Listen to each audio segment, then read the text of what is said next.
पिछली किस्त के आखिर में आपने देखा था कि रोगातोस कोशिश के सिपाहियों का लिबास पहनकर कबीले में दाखिल होता है ताकि हकीकत दिखा सके। इस किस्त के आगाज में गोंजा काई कबीले की खवातीन को साथ लेकर कारखाने की तरफ जाती है, तो वहाँ पहले से ही कुछ खवातीन काम कर रही होती हैं। गोंजा गोकचे से पूछती है कि ये कौन है, तो गोकचे कहती है कि ये किजल कबीले की खवातीन हैं और यहाँ कालीने बनाने के लिए आई हैं। गोंजा कहती है कि बाला खातून ने ऐसा करने से मना किया था। गोपचे कहती है कि मैंने ये मालून खातून के कहने पर किया है, और इतने में मालून खातून आ जाती है और कहती है कि ये खवातीन मेरे कहने पर यहाँ आई हैं, अगर बात करनी है तो मुझसे करो।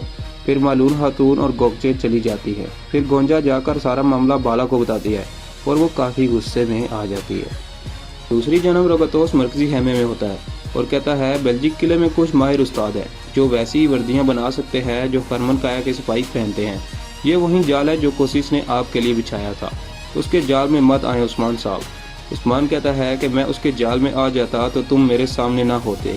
ये सुनकर रोगातोस खुश हो जाता है।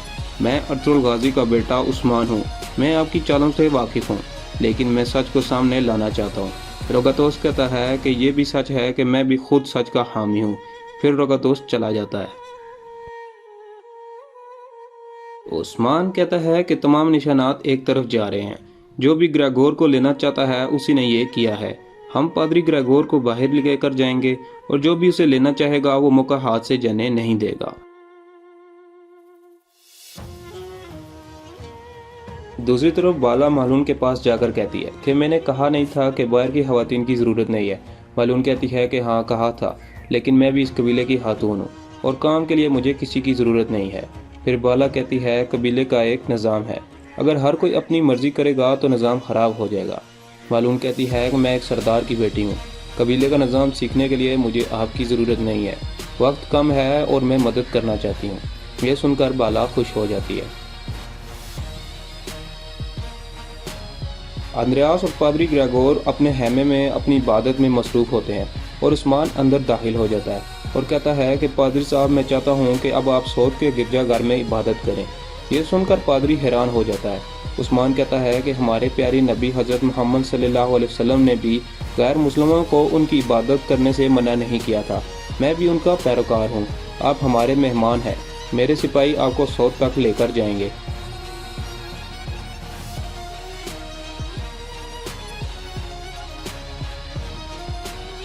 और बाहर आकर गुप्तो और साल्तुक से कहता है कि आप लोग पादरी को सऊद लेकर जाएंगे। अंदर पादरी और अंद्रयास बहुत खुश थे और पादरी कहता है कि रोगातोस तक पहुंचने के लिए इससे अच्छा मौका कोई नहीं है।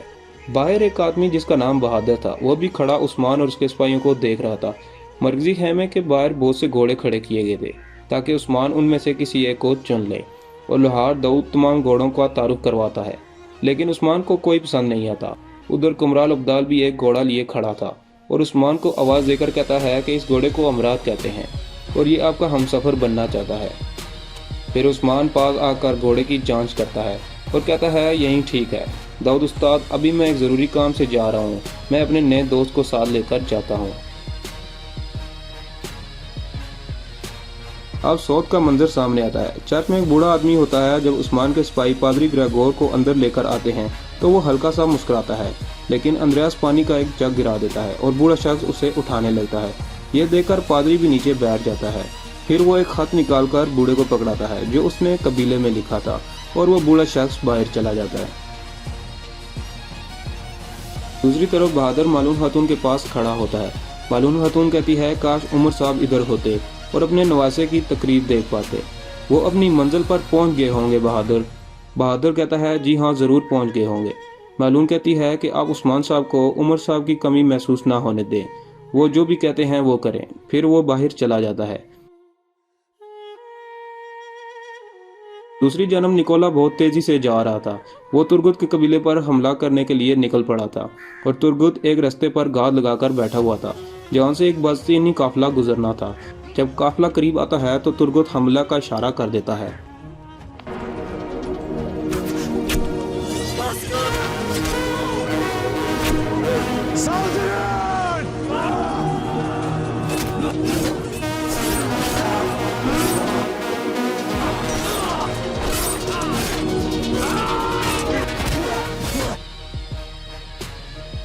तरह तुर्गुत सारे सिपाहियों को मार देता है और माले गनीमत भी हासिल कर लेता है।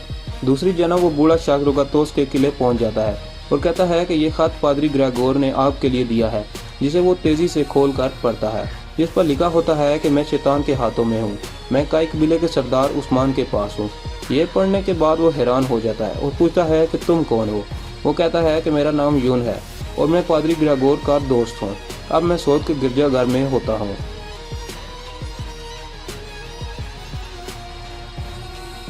अब बहादुर भी कोशिश के पास पहुंच जाता है और कहता है कि आपके हुक्म के मुताबिक मैंने हैमे पर नजर रखी, वहां से 2 लोग निकले थे, लेकिन मैं उनके चेहरे नहीं देख पाया और वो सोच गिरजाघर की तरफ गए हैं, अभी भी वहीं होंगे।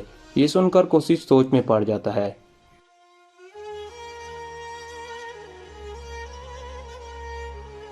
उस्मान और उसके सिपाही सौद के रास्ते पर खड़े थे और उस्मान कह रहा था कि जिसने भी गद्दारी की है वो पादरी को पकड़ने जरूर आएगा। इसी दौरान कातलियों के आदमी भी सौद के रास्ते पर खड़े थे और गाद लगाए हुए थे। निकोला ने भी तुर्गु के कबीले पर हमला कर दिया था।